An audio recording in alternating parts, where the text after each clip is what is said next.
मानसिक बीमार युवक को 7 साल बेड़ियों में जकड़ा, एनजीओ ने छिड़वाया। घटनास्थल खजराना थाने से 100 मीटर की दूरी पर था। जिस युवक को जंजीरों से छुड़ाया गया, उसे घर के बाहर खुले में बांध कर रखा गया था। बेड़ियों को काटकर युवक को उपचार के लिए एनजीओ ने अस्पताल में भर्ती कराया है। संस्था प्रवेश की रूपाली जैन ने घटनाक्रम की जानकारी दी।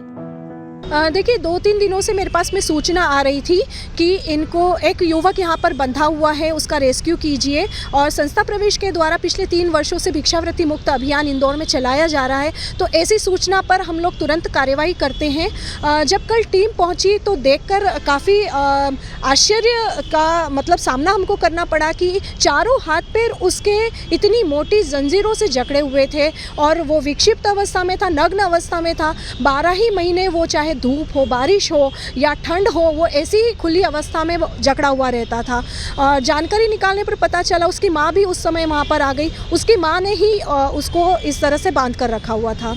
कारण पता चला हमको 9 वर्ष की उम्र तक तो वो युवक बहुत ही अच्छा था, गाना गाता था, सिंगर बनना चाहता था, लेकिन कहीं सिर पर चोट लगने की वजह से वो विक्षिप्त हो गया।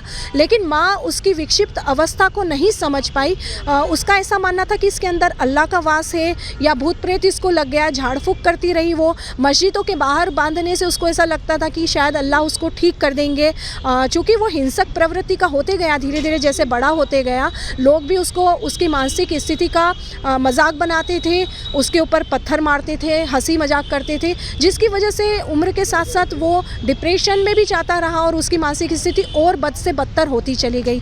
और महिला को ऐसा लगता था कि अब लोगों को ये मारने लगा है तो इसको बांध कर रखो। तो 7 साल से उसको बांध कर रखा गया। देखिए वहाँ इतनी भीड़ इकट्ठी हो गई, लगभग 1000-1200 लोगों से हम लोग घिर गए। चूँकि पुलिस का हमें सहयोग प्राप्त हुआ और माँ के द्वारा ऐसा एंगल पैदा किया गया जो वो हमला कर रही थी, चिल्ला रही थी, रो रही थी, खुद को भी वो डैमेज करने का प्रयास कर रही थी। तो लोगों को इस तरह से भड़का रही थी कि ये हिंदू लोग हैं और मुसलमान को साथ दो और ये ले जाएंगे, इसको मार डालेंगे।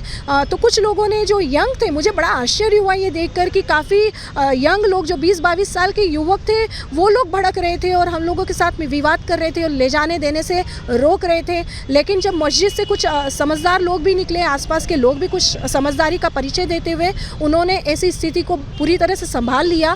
युवकों को वहाँ से भगाया, पुलिस ने भी भगाया और फिर उसके बाद में हम कड़ी मशक्क़त के बाद लगभग 2 घंटे के प्रयास के बाद उसको हम छेनी हथौड़े से उसके तोड़कर, जंजीरों को तोड़कर उसको रेस्क्यू करके ले गए। और किस कंडीशन में? अभी मेंटल हॉस्पिटल में हमने उसको भर्ती कराया है, बाणगंगा में। वहाँ इलाज चलेगा। इलाज के बाद भिक्षुक पुनर्वास केंद्र पर हम उसको लेकर आएंगे और उसको प्रशिक्षण के माध्यम से पुनर्वासित करेंगे। क्योंकि हमारा ऐसा मानना है कि अगर इसको समय पर इलाज मिल जाता तो शायद वो बहुत पहले ही ठीक हो चुका रहता। माँ उसकी परिवार के पास चली गई है, उसके मामू और एक बहन भी है उसकी, जहाँ पर वो लोग रह रहे हैं।